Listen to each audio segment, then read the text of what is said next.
C'est un peu, je dirais, la corvée générale. Tout le monde cherche qui pourrait venir en renfort au centre de soins de longue durée. Il y a plusieurs personnes qui ont levé la main.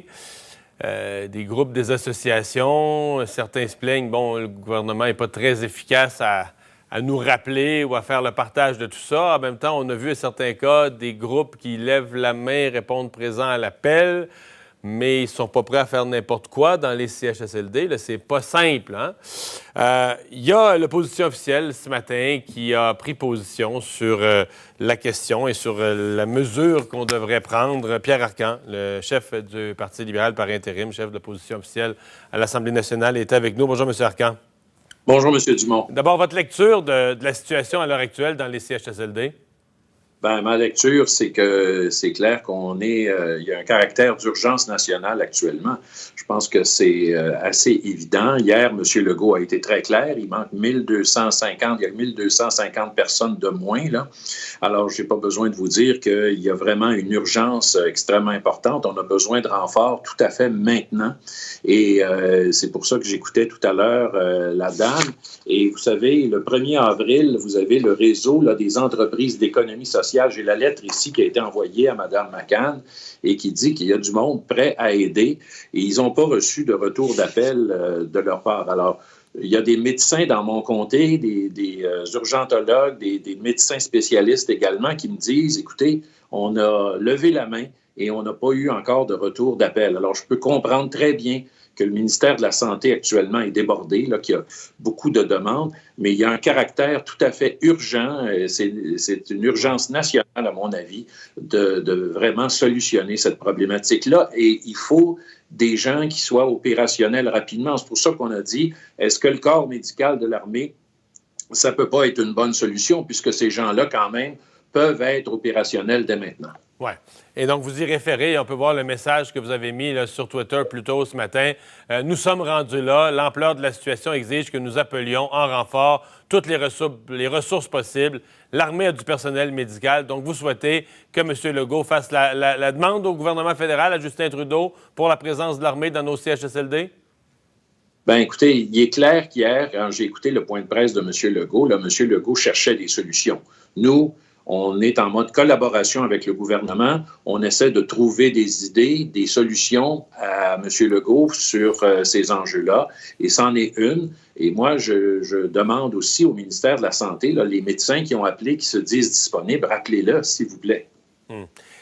Avez-vous le sentiment qu'il y a une certaine désorganisation ou en tout cas des goulots d'étranglement bureaucratique à l'intérieur du ministère de la Santé?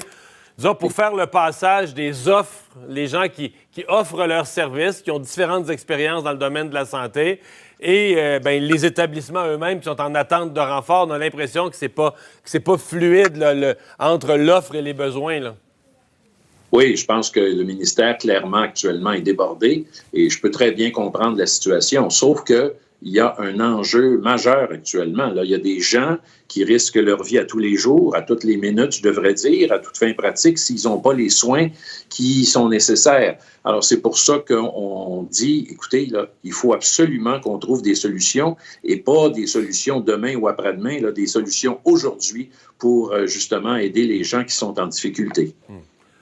Vous savez qu'il y a un certain nombre d'intervenants, même des grands syndicats, qui, face à la situation, renvoient le blâme sur votre parti, là, sur l'ancien gouvernement, qui disent que si on a ce qu'on a comme situation dans les CHSLD aujourd'hui, on remonte ça à l'austérité. Vous leur répondez quoi? Ben, vous savez, on fera le bilan là. Lorsqu'on sera de retour à l'Assemblée nationale. Il y aura certainement des débats sur ces questions-là.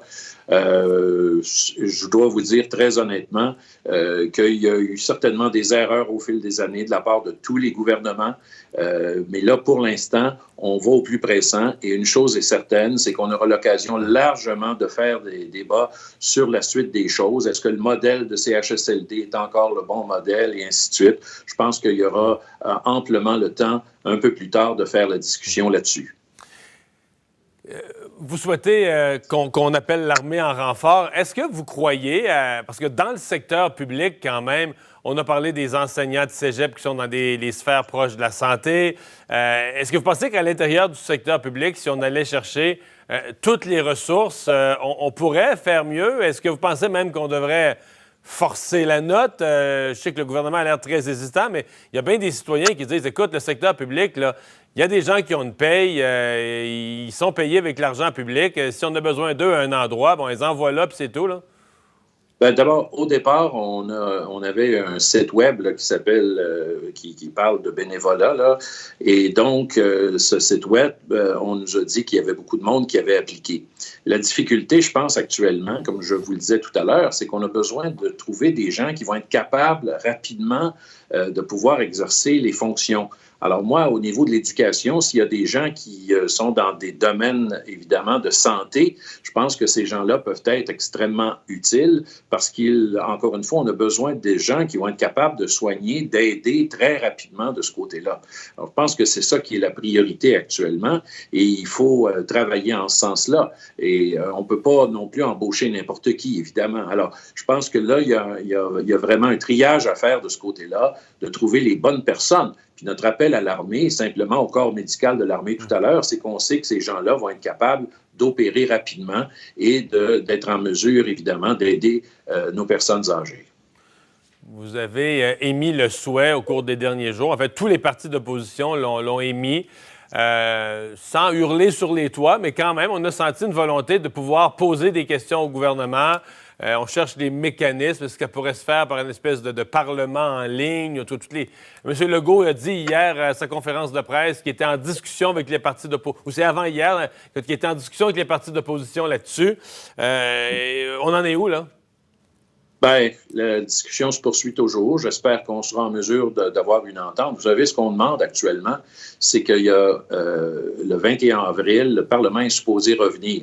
Alors là, la situation est la suivante, c'est qu'il faut absolument qu'on trouve une façon, parce que ça fait maintenant un mois et plus qu'il n'y a pas de Parlement.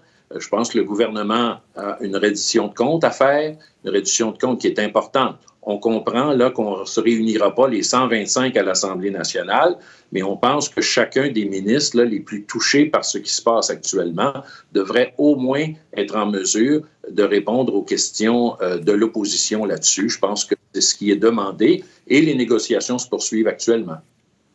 Bien, on va surveiller ça. M. Arcand, merci d'avoir été là. C'est un plaisir. Merci. Chef